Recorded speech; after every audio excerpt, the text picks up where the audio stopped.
In this culture where women and men are seen as equals, the question of women's rights is always primary, particularly here in the United States.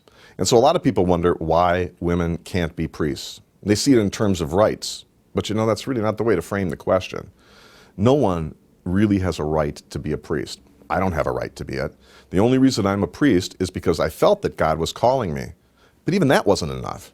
The church also had to call me as well. And one of the things about the priesthood is that we trace the priesthood all the way back to Jesus Christ and the apostles. And the apostles laid their hands on the heads of their successors, who were the bishops, and then the bishops ordained people to help them. Those are the people we call priests. It's an interesting thing to see that as far as the apostles go, they were only men. Jesus did not call women to be apostles. And that's always a little disconcerting to people. They go, well, he didn't, did he? Well, does that mean they were second-class citizens?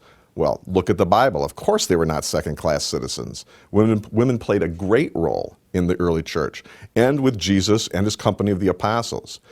I think where we get confused about this is we think it's a question of power.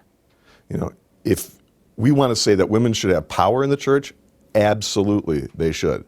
They should have a strong voice in the church, how it's run, what goes on in the church, and they should give their gifts and their ministries to the church with great freedom and great responsibility. But the priesthood isn't about power. It's about service. It's one way to serve Jesus Christ in the church. And if you're talking about who's most important, well, let's take a look at the Blessed Virgin Mary. She wasn't an apostle either, and yet she was the closest person to Christ. She was his most perfect follower. She's the best and the brightest of what it means to be a Christian. So when we look at whether there should be women priests or not, the Catholic Church is going to stay with the tradition that we've had for 2,000 years.